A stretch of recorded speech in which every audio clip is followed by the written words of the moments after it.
What's up, guys?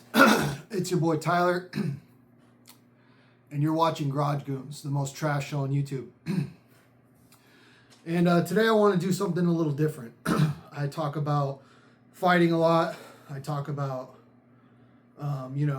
fragrances. I've done interviews on this channel. Today I wanted to, talk to you guys about something a little different, something a little out of the norm, if you will. And that is how to set yourself apart as a man when you're walking into any situation, into a room. And I'm not going to be one of these dudes that's like, getting on my high horse talking to you about how to be masculine, what that means, whatever. Because I think masculinity is such a convoluted kind of term nowadays that gets thrown around on the internet all the time, and there's all these different figures that have all these different meanings of what they think their version of masculinity is. So I'm not going to get into that, but if you want to present as a man where when you walk into a room, people that don't know you, okay, how the best way to set yourself apart and also command respect, whether that's you walking into a bar, maybe you're, trying to have a good time with the boys, maybe you're trying to go out, meet some women, whatever the case may be. These are some things that you can take on board to kind of set yourself apart. So why should you listen to me? I don't care. Don't if you don't want to. But a little background about me. I grew up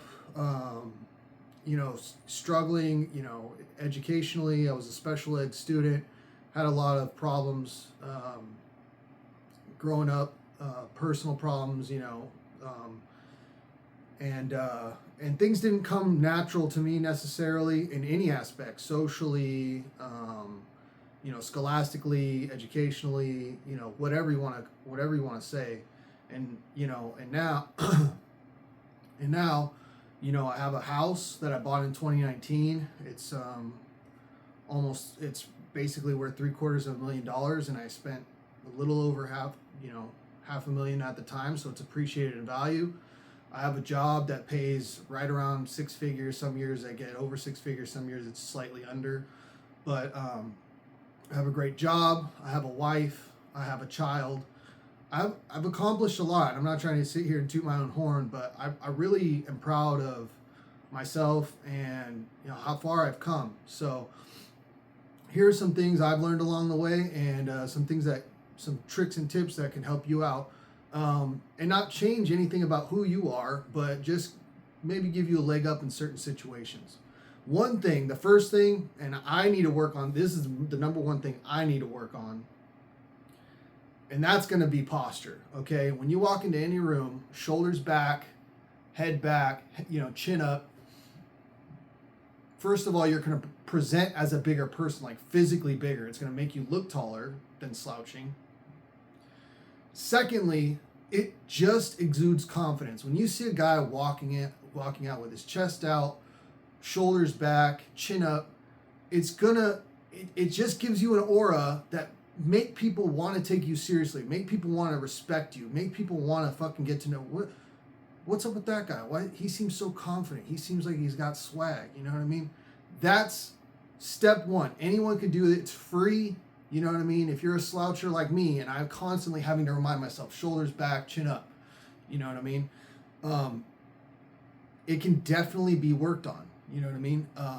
So that's one. Two, and this translates to business, this translates to dating, this translates to networking, making new friends, meeting new people, wanting to be taken seriously. Maybe you're, whatever the case may be, maybe you're entering into a new friend group, maybe you have a friend, and then they bring you to a party or a gathering where there's his friends there,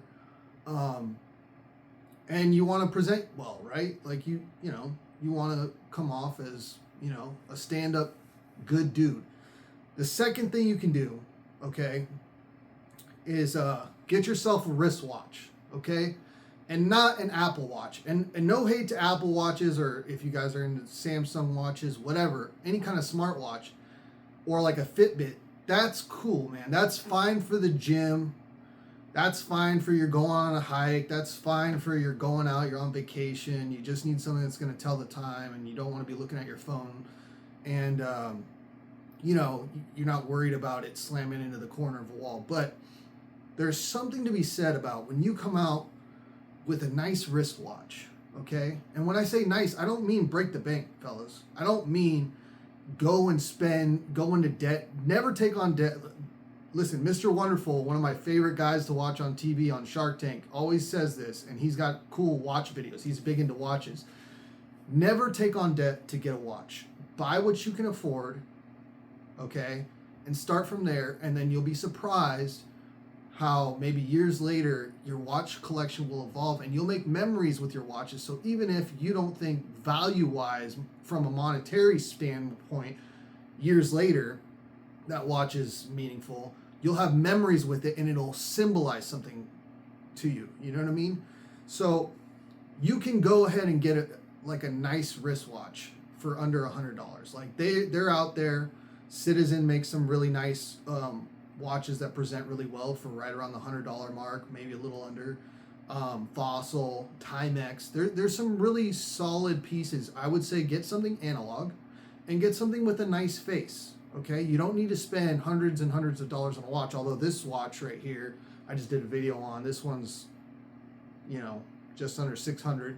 But again, you know, I waited till I was 35 years old to buy my first automatic watch. All of my other watches are quartz.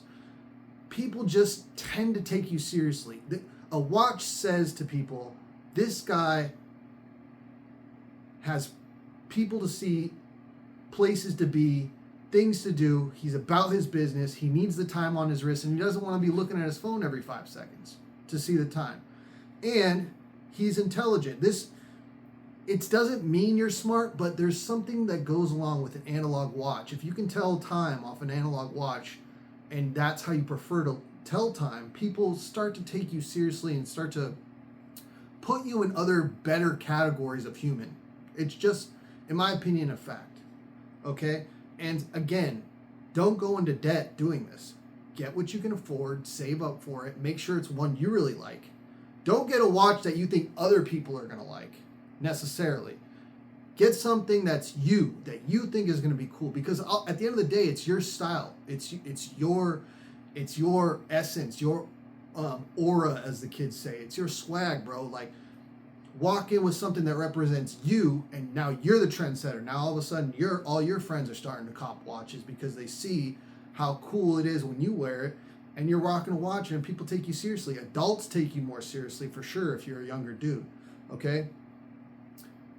So we got posture, we got watch, and we got the third thing I'm about to talk about, fragrances. This is another thing on the channel. I'm known for. I've made quite a few videos on fragrances. Here's what I would say. I'm not going to tell you blow all your money on fragrances, okay? And if you want to get a fragrance that suits you, okay, there's 100 videos on YouTube that will talk to you about what they smell like, how long they last, how far they project off your body, all those sorts of things. But what I would say is, okay, if you don't own cologne, okay, don't be afraid, okay, to go out and try some. You can go to Ulta Beauty, you can go to Macy's, you can go to Nordstrom's, you can go to Dillard's, you can go to Neiman Marcus, you can go to, there's plenty of other stores where you can smell a cologne and see if you like the way it smells, and then go home, watch videos on it, see what people say. Is it going to last you a long time? Is it going to project? There's so many cologne and fragrance videos out there that I guarantee you, regardless of whatever you found, there's a video on it somewhere, okay? And you can go and watch that, and you can make up your own mind. And here's another little secret for you. If it's a popular scent, right? If it's a designer scent that's on the store racks at all of the stores I just mentioned, and you're like, damn, I love this scent, but it's out of my budget. Smell it, go home, and then Google XYZ clone. And if it's a popular scent, I guarantee you there's a clone for it. And if you buy a clone, right, Again, don't take on debt to get a fragrance. Don't spend your last dollar on a fragrance, right? At the end of the day, the point of a cologne, the point of a fragrance, the point of smelling, of having these things is so you smell good, right? No one's gonna take you more seriously because they went inside your bedroom and looked on your dresser to see what brand of cologne. They're just either gonna smell you and think you smell good, or they won't smell you, or they'll smell you and think you smell bad. Okay, so go and explore. Go and explore, and even if like, oh man, I love this scent, it's $150. If you want to save for it and that's out of your price range right now, go ahead and save for it. But if you just love the smell and you don't give a fuck about the bottle, I guarantee you, okay, there's a clone of whatever it is somewhere, and a clone means like usually it's a Middle Eastern brand or some knockoff brand that makes the scent almost the same. They did their best with the cheaper materials of cheaper oils, cheaper chemicals, and in a cheaper bottle. But hey, man, listen, potato. If you smell like the designer scent you love, okay, then you can feel good about, hey, I didn't go broke buying this stuff, and I smelled the way I wanted to smell, right? And with fragrances, you got to be careful, and this is definitely subjective to age. Like, a lot of the younger cats are buying a lot of gourmand, really foody, rich, sweet, almost nauseating scents. And that's really popular. So if you're younger, maybe go with a Stronger With You. Maybe go with an, Jean Paul Gaultier Le Male, or maybe go with a 9 p.m., which is the clone of Jean Paul Gaultier Le Male. Okay? Go with one of these scents if you want. Okay? But if you want to be taken seriously around circles of other men, job interviews, I would say steer clear of the really sweet gourmand scents. Even if you love it, save that shit for date night. Have two, if you're gonna get into fragrances, okay, and you want to smell nice, have 2 scents, okay? If you're on a budget, get 2. Get one for date night. That's gonna be the sweet one. That's gonna be the one that's gonna make you smell like whatever sweetness that you want to smell like, and make the girl want to eat you, literally, because you smell so good. And then get a blue scent. If you don't know scents, okay, a blue scent, if it has blue in the name, chances are it's a blue scent. But like the common ones are Bleu de Chanel, Aqua de Jo, Sauvage, YSLY. That's a little on the sweeter side and a little bit more youthful, but still more. And with the blue scent too, all these things are guaranteed to be year round. They're designed to be universal any time of the year, any time of day, for whatever situation. But to me, also sticking with the signature scent. Okay, I mix it up. I'm married. I don't need to, whatever, you know what I mean? But if you're only going to get 2, wear those consistently so people associate that scent with you. They know that's your scent. And a lot of times people get caught up in, oh, this fragrance is so popular, everyone's wearing this. Look, I did the stats, and at least in the United States, only 25% of men wear fragrances daily. So if you wear that fragrance every day, unless it's like date night, maybe switch it up and wear that for every date, people are going to associate with you're the guy that smells great. I went on this date with this guy. I just couldn't stop smelling him. It's the weirdest thing, but I got to see him again. I just even to smell him again, right? Like, so those are some things that you can do to set the tone.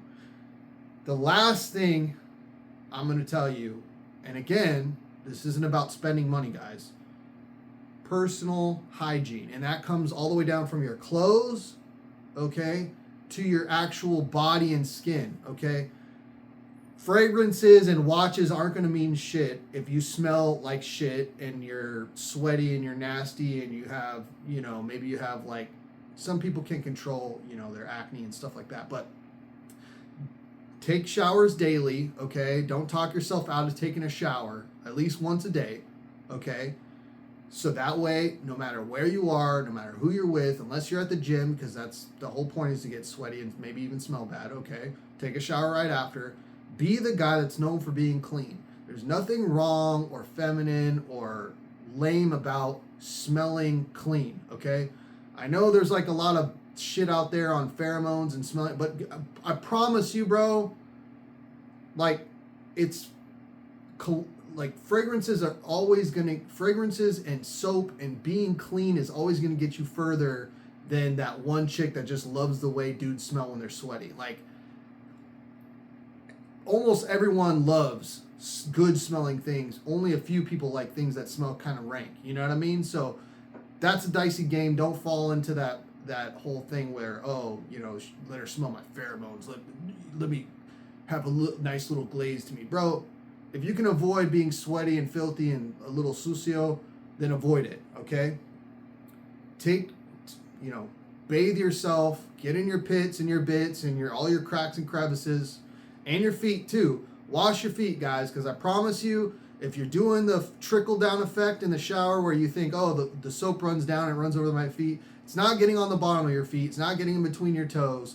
Wash your feet. Your feet always stink. If you take your shoes off and you smell your foot and it smells bad, it needs to be cleaned, okay? So at some point, you got to shower. So scrub that shit. Take the extra 30 seconds, lift your foot up, and rub the soap all over it. And then wash it off, and it's fine, all right? So, and that's personal hygiene, right? I went over, try to find skincare routines, something that's going to help your blemishes. You know, I'm sure you've seen videos where I've had I always have one right in the middle of my forehead, like this big nasty pimple. But I don't have acne all over my face most of the time because, you know, I take showers and I use a acne cleanser, right?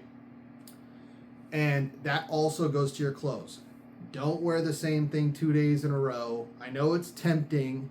I know if you wear a shirt and you smell it and it doesn't smell bad, you know, if you're going out, if you're in the house, who cares? But if you're going out, make sure you switch up your outfits, okay?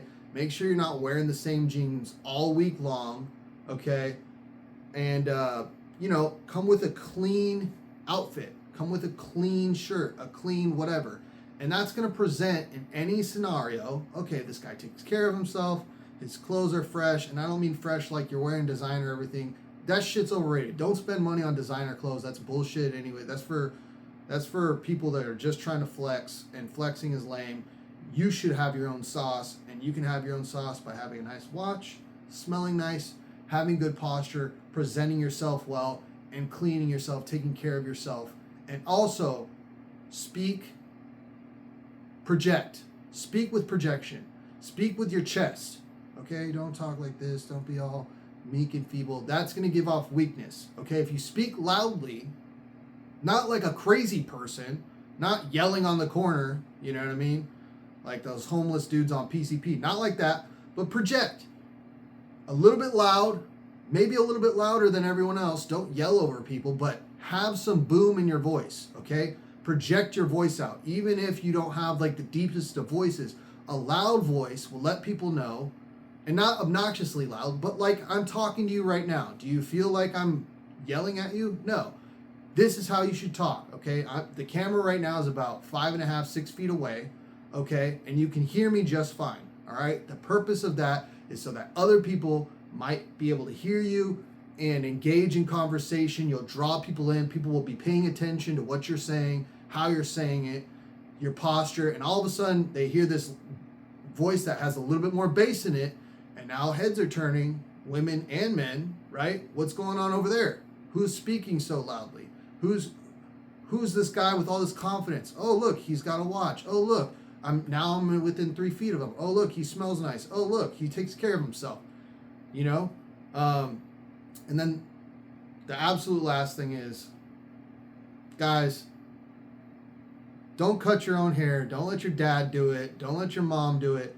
Go to a barbershop, okay? Find a way to make your way. Don't go to Supercuts. Go into a barbershop and get a real fucking haircut at least once a month. I would say at least twice a month, but I know that's a lot of money that you're just spending on cutting your hair, okay? So at least once a month, hit the barbershop. Make sure you're coming out fresh. You got a crispy lineup. If you have facial hair, it's not all scraggly and crazy looking. You're shaving, you're lining up your neck. You're not letting too much shit grow in. Make sure everything's nice and tight and neat and crispy. You come in crispy, you come in with a watch, you come in smelling good, you come in clean, you have clean clothes, you look like you know what you're fucking doing, and you project your voice. That's going to take you places. That's going to make you fucking undeniable, and that's going to set you apart from the other guys in the room. Garage Goons, the most trash show on YouTube. Thank you. And we are out of this bitch.